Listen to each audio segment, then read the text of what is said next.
अस्सलाम वालेकुम, welcome back to the channel. आप देख रहे हैं चौधरी हमजा तारिक चैनल, जिसमें हम अकाउंटिंग के लेक्चर को डिस्कस कर रहे हैं और अकाउंटिंग के हम बेसिक लेक्चर्स को डिस्कस कर चुके हैं। आज जो है वो हम थर्ड चैप्टर को डिस्कस करने वाले हैं। जो आपकी बुक में चैप्टर कुछ और भी हो सकता है, लेकिन जो चैप्टर का नेम है वो अकाउंटिंग इक्वेशन के नाम से ही होगा। बेसिक चीज़ों को हमने ऑलरेडी डिस्कस कर लिया है, उसकी बेसिस क्या होती है, अकाउंटिंग क्या होती है। अब हम प्रैक्टिकल क्वेश्चन की तरफ मूव करेंगे, अकाउंटिंग इक्वेशन के कॉन्सेप्ट को देखेंगे और साथ प्रैक्टिकल क्वेश्चन करेंगे। तो ये जो आपको नजर आ रहा है, ये बेसिकली मैं एक दफ़ा लेक्चर्स पढ़ा चुका हूँ, लेकिन मैं वो वीडियो जो है वो ऑन करना भूल गया था। उसका जो माइक जो है वो सिस्टम ठीक नहीं था, आवाज़ नहीं आ रही थी। तो अब दोबारा से हम इसको रिकॉर्ड कर रहे हैं। लेट्स सी अकाउंटिंग इक्वेशन क्या होती है। सबसे पहले तो हमने ये अंडरस्टैंड करना है कि हम एक कॉन्सेप्ट पढ़ चुके हैं जिसको हम कहते हैं ड्यूल कॉन्सेप्ट, जिसके अंदर हमने ये पढ़ा कि every transaction have two impacts. एक तरफ वो डेबिट होगी तो एक तरफ वो क्रेडिट होगी। एक तरफ अगर आपकी इंक्रीज हो रही है तो डिक्रीज होगी। ठीक है, तो ये हम ड्यूल कॉन्सेप्ट को पढ़ चुके हैं। तो अकाउंटिंग इक्वेशन जो है वो टोटली डिपेंड्स अपॉन द ये जो ड्यूल एस्पेक्ट कॉन्सेप्ट है, इस पे डिपेंड करती है। ठीक है, according to the dual aspect concept every transaction has two aspects, one is debited and other is credit. एक डेबिट होगा तो दूसरा क्रेडिट होगा। अब जो इक्वेशन हमारे पास जनरेट होती है वो क्या है? वो होती है assets is equal to liabilities plus owner's equity. Assets हमारे लायबिलिटीज और ऑनर्स इक्विटी के इक्वल होते हैं। इसको कैसे होते हैं इसको मैं प्रूव करता हूं नेक्स्ट आगे जाके। सबसे पहले तो आप एसेट अंडरस्टैंड कर लें। एसेट्स जितने भी होते हैं वन बाय वन मैं आपको वीडियोस के अंदर बता चुका हूं, डिस्क्रिप्शन में भी लिंक मिल जाएगा और आपको ऊपर भी जो है वो शो हो रहा होगा कार्ड जो है, उसको क्लिक करके भी आप देख सकते हैं। एसेट्स हमारे पास करंट, फिक्स सब तरह के होते हैं, लेकिन एसेट होता क्या? बेसिकली कोई भी ऐसी चीज होती है वैल्यूएबल होती है जो कि हमें अर्निंग करने में मदद देती है, या वो उसकी कोई वैल्यू होती है, कोई भी चीज हो सकती है। ठीक है, रिसोर्सेज होते हैं ये। फिर लायबिलिटीज हमारे ऊपर ऑब्लिगेशंस होती है, करंट ऑब्लिगेशन जो हमने पे करनी होती है, जो हमारे ऊपर जिम्मेदारी है वो हमने पे करनी है। ठीक है, कर्जा होता है। ऑनर्स इक्विटी ऐसे एसेट्स पे जो बंदा ऑनर जो होता है वो क्लेम करता है बिजनेस के एसेट्स पे कि ये मेरे हैं, मेरे पैसों से आए हैं, कैपिटल है मेरा, उसको हम ऑनर्स इक्विटी कहते हैं। इस ऑनर्स इक्विटी पे बहुत सारी चीजें इफेक्ट करती हैं, इंपैक्ट करती हैं। उनमें कैपिटल आ जाता है, ड्राइंग्स आ जाती है, इनकम आ जाती है, एक्सपेंस आ जाता है। एक्सपेंस, इनकम, ड्राइंग, ये सारी चीजें इंपैक्ट करती हैं। अब हम देखते हैं कि इनका इंपैक्ट होता कैसे है। जो इन्वेस्टमेंट है हमारे पास, इन्वेस्टमेंट जब भी आएगी, कोई भी ऑनर बिजनेस के अंदर पैसा लेकर आएगा, इन्वेस्टमेंट आएगी, तो उससे क्या होगा? ऑनर्स इक्विटी या कैपिटल जो है वो इंक्रीज हो जाएगा, बढ़ जाएगा। ठीक है, इन्वेस्टमेंट क्या होती है? By owner are the assets put into business. जो ऑनर जो है वो एसेट्स बिजनेस के अंदर लेकर आता है उसको हम इन्वेस्टमेंट कहते हैं। ड्राइंग्स क्या है? ड्राइंग्स ऐसी चीज, खर्चा होता है ये भी, ठीक है, एक्सपेंस होता है, लेकिन एक्सपेंस कौन सा होता है? जो कि ऑनर होता है वो अपने पर्सनल यूज के लिए बिजनेस में से विड्रॉ करता है, उसको हम ड्राइंग्स कहते हैं। Drawings are the withdrawals of cash और other assets by the owner for personal use. इसको आप कैश भी ले सकते हैं, कोई भी एसेट विड्रॉ करेगा ऑनर अपने पर्सनल यूज के लिए तो उसको हम ड्राइंग बोलते हैं। देन हमारे पास है रेवेन्यू। रेवेन्यू जब भी आएगा, रेवेन्यू कैसे आता है? मर्चेंडाइज को सेल करने से आता है, सर्विसेज परफॉर्म करने से आता है। ठीक है, तो उससे रेवेन्यू जनरेट होता है। रेवेन्यू जब भी आएगा तो ऑनर्स इक्विटी को वो इंक्रीज कर देगा। ठीक है, फिर एक्सपेंस है। एक्सपेंस जब भी आएगा तो वो क्या करेगा? ऑनर्स इक्विटी को डिक्रीज कर देगा। जब भी आप अपने कैपिटल में से एक्सपेंस पे करोगे, रेंट पे करोगे, सैलरीज पे करोगे, तो क्या होगा? ऑनर्स इक्विटी कम होगी। कम होने से जो हम यहाँ पे लिखा है कि एक्सपेंस जो है वो डिक्रीज कर देते हैं ऑनर्स इक्विटी को। तो ये बेसिक चीजें मैंने आपको बताई। अब हम बेसिकली अंडरस्टैंड करते हैं कि ऑनर्स इक्विटी, ये जो अकाउंटिंग इक्वेशन है क्या। सबसे पहले तो हम ये देखेंगे कि ऑनर्स इक्विटी में ये जो मैंने आपको चार चीजें बताई हैं, इसको मैंने इन शॉर्ट कर दिया है कि इंक्रीज किसकी वजह से होगा? इन्वेस्टमेंट बाय ऑनर्स की वजह से, और रेवेन्यू की वजह से। डिक्रीज कब होगी owner's equity? Due to withdrawals and expenses. ये आपको जो मैंने यहाँ सब कुछ बताया, ये यहाँ पे आपको क्लियर हो गया होगा। बेसिकली अकाउंटिंग इक्वेशन के अंदर हमने इक्वेट करना होता है, स्टेटमेंट को इक्वेशन लेकर आनी होती है, ये वाली इक्वेशन को प्रूव करना है। अकाउंटिंग इक्वेशन को अंडरस्टैंड करने से पहले हम ये देखेंगे कि बैलेंस शीट क्या होती है। बैलेंस शीट अभी आपने नहीं पढ़ा, मैं आपको कॉन्सेप्ट बता रहा हूं कि बैलेंस शीट एक स्टेटमेंट होती है। ठीक है, एक स्टेटमेंट होती है। ये एक बात यहां पे याद रखें कि ये अकाउंटिंग नहीं होती, एक बैलेंस शीट जो एक स्टेटमेंट होती है, इस ऐसी स्टेटमेंट जिसके अंदर हम अपने तमाम एसेट्स को और लायबिलिटीज को रिकॉर्ड करते हैं, लिखते हैं। ठीक है, accounting is something else but the balance sheet is a statement. एक स्टेटमेंट होती है जिसमें हम सारी चीजों को लिखते हैं, जैसे कि एसेट्स हमारे आ गए और ये हमारी आ गई लायबिलिटीज। अब एसेट्स हमारे, इसको बड़े अंडरस्टैंड कीजिएगा, बड़े गौर से, इससे ही आपको अकाउंटिंग इक्वेशन की समझ आएगी। एसेट्स कौन से हैं? कैश, अकाउंट रिसीवेबल या डेटर्स बोलते हैं हम इसको, स्टॉक, फर्नीचर, टूल्स, मशीनरी। ये आप जो है वो लेक्चर भी देख सकते हैं, डिस्क्रिप्शन में जाके थोड़ा क्लियर हो जाएगा। ये एसेट्स हैं, ठीक है। अब ये एसेट्स हमारे पास टोटल हैं 4 लाख रुपए के। ये हमारे पास है लायबिलिटी, जिसमें हमारे पास कैपिटल आता है। यहाँ पे मैंने आपको मेंशन किया कि liabilities plus owner's equity. Liabilities हमारे पास हैं 2 लाख की, इसमें आपके पास अकाउंट पेएबल आ सकता है, क्रेडिटर्स आ सकते हैं, बैंक लोन आ सकता है। कैपिटल आपके पास जो बिजनेस में बंदा लेकर आया वो है 2 लाख रुपए। अब इसका लिंक क्या है? अब ये देखिए, जब भी आपके एसेट्स जनरेट होंगे, ठीक है, तो कैसे जनरेट होंगे? या तो वो जो ऑनर अपने पास से पैसा लेकर आएगा बिजनेस में, उससे आपके एसेट जनरेट होंगे। दूसरी कंडीशन ये होगी कि आप जो है वो एक्सटर्नल वे से पैसे लेकर आते हैं। वो कौन से होंगे? बैंक लोन से, फाइनेंशियल इंस्टीट्यूशन से पैसा लेते हैं, उधार पे चीजें लेते हैं। 2 तरह से आपके जनरेट होंगे। तो ये देखें, ये वाली सारी चीजें एसेट जो हैं ये लिंक्ड अप होंगे हमारे लायबिलिटीज के साथ। क्लियर है? ये कैसे लिंक्ड अप होंगे कि ये सारे के सारे या तो कैपिटल से आएंगे, कैश अकाउंट से, स्टॉक, फर्नीचर, टूल्स, मशीनरी, या फिर कैसे आएंगे? ये सारे के सारे आएंगे लायबिलिटी से। ठीक है, तो इसका मतलब क्या हुआ कि जो कैपिटल है हमारा, जो अपना पैसा था ऑनर का, और जो दूसरा लायबिलिटी जो बाहर से एक्सटर्नल वे से आया हुआ, इन दोनों से हमने जो है वो क्या जनरेट किया? एसेट्स को जनरेट किया। तो we can say that assets is equal to liabilities plus owner's equity. Hope so आपको ये बात क्लियर होगी यहाँ पे। अब हम रूल डिस्कस कर लेते हैं कि अकाउंटिंग इक्वेशन के रूल्स कौन से हैं। तो यहाँ पे मैंने कुछ मेंशन किए हैं। Every transaction have 2 effects. Dual aspect कौन सा पढ़ा कि उसके 2 इफेक्ट्स होंगे, डेबिट होगी तो दूसरी क्रेडिट होगी, एक चीज बढ़ेगी तो दूसरी कम होगी। ठीक है, 2 इफेक्ट उसके लाजमी होंगे। Every expense will be deducted from capital. कोई भी एक्सपेंस होगा, हर एक्सपेंस जो है वो कैपिटल से हम उसको डिडक्ट करेंगे। Increase will be income will be added in capital, और कोई भी इनकम होगी तो हम उसको कैपिटल के अंदर ऐड करेंगे। फिर चौथा हमारे पास है equation should be always be balance. Equation जब भी आएगी तो उसका बैलेंस हमेशा इक्वल आना चाहिए। अगर इक्वल आएगा, assets is equal to liabilities plus owner's equity होंगे, तो हमारी स्टेटमेंट ठीक होगी, इक्वेशन ठीक होगी, अदरवाइज वो गलत होगी। तो अब हम चलते हैं, आप इसको नोट करें इसको, और उसके बाद हम जो है वो क्वेश्चन की तरफ मूव करते हैं। तो चलिए अब हम क्वेश्चन को स्टार्ट करते हैं। अब हमारे पास ये अकाउंटिंग इक्वेशन का प्रैक्टिकल क्वेश्चन है, जो कि यहाँ पे मैंने लिख दिया, आपको नजर आ रहा होगा।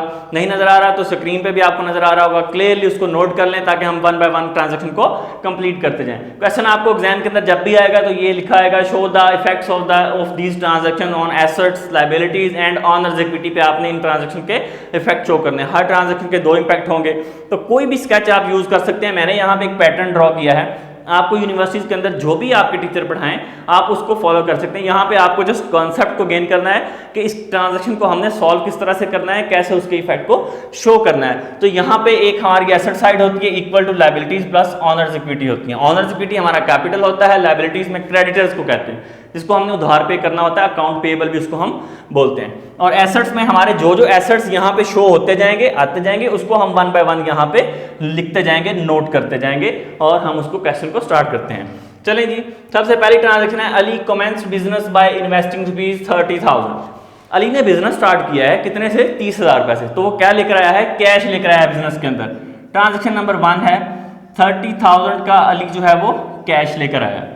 जब वो कैश लेकर आया, बिजनेस स्टार्ट किया, तो अब उसका कैपिटल भी बढ़ गया।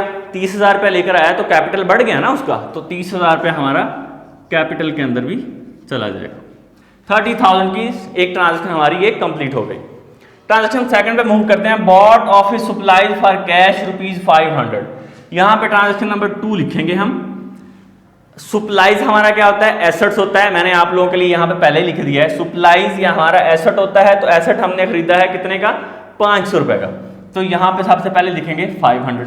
किस तरह से खरीदा है? फॉर कैश खरीदा है। तो अगर एसेट बढ़ रहा है हमारा, तो हमारा कैश कम हो रहा है। सप्लाईज बढ़ रही हैं तो कैश हमारे हाथ से जा रहा है। तो जब जाएगा हमारे हाथ से तो इसका मतलब वो कम हो रहा है, तो हमें माइनस करना है। कैश में से हम 500 रुपए को यहाँ पे माइनस कर देंगे। अब सबसे इंपॉर्टेंट काम आपने ये करना है कि हर ट्रांजैक्शन के बाद आपने बैलेंस करते जाना है, ताकि आपका क्वेश्चन बिल्कुल ठीक आए, कोई प्रॉब्लम ना आए। तो 30,000 में से 500 माइनस किया तो 29,500 आ गया। 500 हमारे पास ये आ गया, और ये यहाँ पे कुछ नहीं है, तो ये भी हमारे पास 30,000 आ गया। आप चाहें तो इसको अंडरलाइन करके बैलेंस लिख सकते हैं। मैं white board marker different use कर रहा हूं तो सो दैट कि आपको यहाँ पे क्लियर हो रहा है, तो मैं लाइन नहीं लगा रहा उसकी। अच्छा, नेक्स्ट हमारे पास ट्रांजेक्शन नंबर है third, bought furniture on account ₹1000।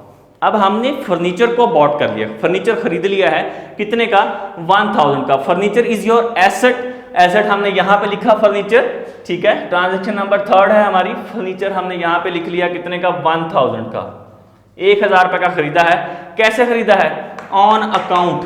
जब भी ऑन अकाउंट क्वेश्चन में आएगा इसका मतलब आपने उधार खरीदा है, कुछ टाइम बाद आपने पे करना है। तो एसेट आपका बढ़ गया है और दूसरी साइड क्या हुआ, इंपैक्ट क्या होगा कि आपकी लायबिलिटीज भी इंक्रीज हो गई, आपकी जिम्मेदारी भी बढ़ गई, आपने वो भी कुछ टाइम बाद पे करनी है।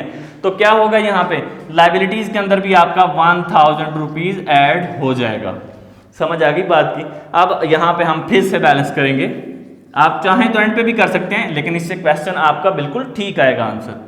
29,500, ये आ गया 500, 1000 और यहाँ पे आ गया 1000, 30,000। अभी अगर आप इसका टोटल करें तो ये 31,000 दोनों साइड्स का आ रहा है, दोनों साइड्स हमारी बिल्कुल इक्वल है। नेक्स्ट स्टेटमेंट हमारे पास है फोर्थ, पेड ऑफिस रेंट ₹200। हमने ऑफिस रेंट पे कर दिया है, कितने का? 200 रुपए का।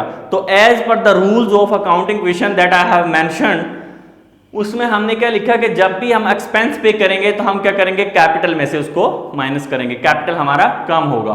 तो कैपिटल हमने जब पे किया तो हमने कैसे पे किया उसको, कैश की सूरत में, तो माइनस कर देंगे कैश से 200 रुपीज, और कहाँ से माइनस करेंगे, कैपिटल में से 200 रुपीज। तो यहाँ पे हम इसका बैलेंस कर लेंगे, बैलेंस में हमारे पास आ जाएगा 29,300, 500, 1000 एंड 1000 एंड 29,800, ठीक है। तो अगर आप यहाँ पे देखें तो आपकी दोनों ट्रांजैक्शन अभी भी आंसर बिल्कुल सेम है और करेक्ट है। ट्रांजैक्शन नंबर 5 पे आ जाते हैं, earn ₹2000 by performing services. Services perform कर दी हैं 2000 रुपए की, ठीक है। अब पैसा इनकम आ गई आपके पास, तो हमने रूल्स में पढ़ा कि जब भी इनकम आएगी तो हमारा कैपिटल इंक्रीज हो जाएगा, ऑनर्स इक्विटी हमारी बढ़ जाएगी, ठीक है। लेकिन यहाँ पे देखें कि कहीं नहीं लिखा कि उसने रिसीव भी किए, उसने अर्न किए हैं परफॉर्मिंग सर्विसेज, सर्विसेज को परफॉर्म करके, अभी रिसीव नहीं किए। इसका मतलब अभी हमने रिसीव करने हैं, तो हमारा क्या होगा, डेटर इंक्रीज हो गया, हमारा अकाउंट रिसीवेबल आ जाएगा, ये हमारा इंक्रीज हो गया। अगर ना आता कि earn ₹2000 cash by performing services, तो हम कैश में ऐड कर देते। अब हम कहाँ ऐड करेंगे, इसको ऐड करेंगे हम, ट्रांजैक्शन नंबर 5 है हमारे पास, इसको हम ऐड करेंगे अकाउंट रिसीवेबल में। 2000 की सर्विसेज परफॉर्म की, एसेट भी हमारा बढ़ गया और क्या बढ़ गया, हमारा कैपिटल भी हमारा इंक्रीज हो गया। कितनी अमाउंट से, 2000 से, ठीक है। क्लियर है, आपको ऑप्शन समझ आ रही होगी। जो चीज़ आपको नहीं समझ आए आप फॉरन कमेंट के अंदर हमसे पूछ सकते हैं। 29,300, 500, 1000, 2000 बैलेंस आ गया, 1000 आ गया और ये आ गया 31,800, ठीक है। ये दोनों साइड्स हमारी स्टिल इक्वल है। नेक्स्ट हमारे पास है ट्रांजैक्शन नंबर 6 पे आ जाते हैं। 6 हमारी है सेम, पेड सैलरी ₹300, सैलरीज पे कर दी हैं कितने की, 300 की। तो जब भी सैलरी क्या है, हमारा एक्सपेंस है, तो जब भी पे करेंगे तो डेफिनेटली सी बात है हमारा कैपिटल जो है वो डिक्रीज होगा, तो कैश में से माइनस हो जाएगा 300, ठीक है, और कैपिटल में से 300 माइनस हो जाएगा। तो यहाँ पे फिर से हम बैलेंस करेंगे, ये आ जाएगा हमारे पास 29,500 आ जाएगा, 1000, 2000, 1000 एंड 31,500। होप सो यहाँ तक आपको समझ आ गई होगी। लास्ट ट्रांजैक्शन हमारे पास है supplies used during the week ₹200। अब यहाँ पे सप्लाईज हमने पहले खरीदी थी, अब वो क्या कह रहा है, यहाँ पे सप्लाईज यूज कर ली है, मतलब खत्म हो गई, कंज्यूम हो गई, कम हो गई। तो जब आपका एसेट कम होगा तो इसका मतलब ये है कि वो डिक्रीज होगा, ठीक है। और दूसरे साइड क्या डिक्रीज होगी, आपकी कैपिटल, क्योंकि आपका एक्सपेंस जब भी कहाँ आएगा तब आपका कैपिटल डिक्रीज होगा। तो यहाँ पे एक्सपेंस आया, हमने सप्लाईज को कंज्यूम कर लिया, तो हम 7th ट्रांजैक्शन में क्या लिखेंगे, 200 सप्लाईज में से माइनस कर देंगे और 200 हम कैपिटल में से भी माइनस कर देंगे। अब हम इनका बैलेंस कर लेंगे। बैलेंस करेंगे तो ये आएगा 29,000 और ये आ जाएगा 300, 1000, 2000, 1000 और ये आ जाएगा 31,300। ठीक है, तो ये हमारे पास कितना आ गया 31 एंड 1000, 32,300। ठीक है, ये हमारी liabilities plus owner's equity side है। ये हमारे पास है 29,000, ये 1000, 30,000 और 2000। ठीक है, ये कितना हो गया 32,000 और ये 300, 32,300। हम क्या यहाँ पे लिखेंगे assets is equal to liabilities plus owner's equity. 32,000 and 32,000 हमारा बैलेंस इक्वल है। हमारी दोनों साइड जो हैं वो एसेट साइड भी और हमारी लायबिलिटी साइड दोनों साइड इक्वल हैं और हमारा बैलेंस बिल्कुल करेक्ट आया है। तो यही क्वेश्चन को ठीक करने की जो है वो आपकी गारंटी है कि आपकी अकाउंटिंग इक्वेशन जो है वो बिल्कुल करेक्ट है। तो अभी यहाँ पे आपको किसी भी तरह की कोई भी कंफ्यूजन हो कि अभी समझ नहीं आया, आप नेक्स्ट जब भी हम वीडियो बनाएंगे तो नेक्स्ट पार्ट के अंदर किसी और क्वेश्चन को करेंगे। आपको जिस ट्रांजैक्शन की समझ नहीं आ रही आपने हमें कमेंट्स के अंदर बताना है। अपने दोस्तों के साथ इस लेक्चर को शेयर करें ताकि वो भी अकाउंटिंग क्वेश्चन को जान सके। जिनको नहीं पता कि अकाउंटिंग के लेक्चर्स ये चल रहे हैं तो उनको बताएं ताकि वो इसको जो है वो बेनिफिट्स ले सकें, वो भी इसको एग्जाम के पॉइंट ऑफ व्यू से प्रिपेयर कर सकें। तो ये आज का हमारा फर्स्ट क्वेश्चन था। कोई भी क्यूरी हो तो आप हमसे पूछ सकते हैं। Thank you very much for watching this video. Channel को सब्सक्राइब करना मत भूलिएगा।